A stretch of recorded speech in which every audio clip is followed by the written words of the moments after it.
আবহাওয়ার খবরের দিকে নজর রাখি। বড়দিনের আগে জাঁকিয়ে শীত আর নয়, শীতের কামব্যাক হতে পারে জানুয়ারির গোড়ার দিকে। আলিপুর আবহাওয়া দপ্তর সূত্রে এমন খবরই পাওয়া যাচ্ছে। এক ধাক্কায় প্রায় 1 ডিগ্রি বেড়েছে রাতের তাপমাত্রা। 12.5 থেকে রাতের পারদ বেড়ে 13.6। পূর্বাভাস অনুযায়ী কিছুটা রাতের তাপমাত্রা বেড়েছে।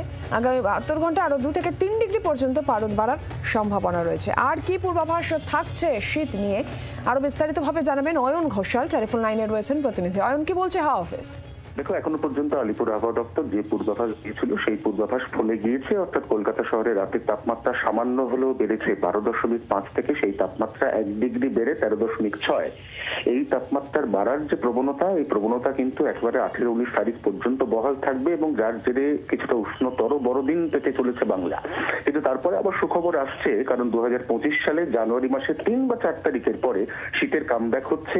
আবারও উল্লেখযোগ্য পারদ পতন হবে এবং সেই যে শীত এই ইনিংস অন্তত সংক্রান্তি অর্থাৎ 14ই জানুয়ারি পর্যন্ত স্থায়ী হতে পারে, এমনটাই এখনো পর্যন্ত পূর্বাভাস। ধন্যবাদ অয়ন।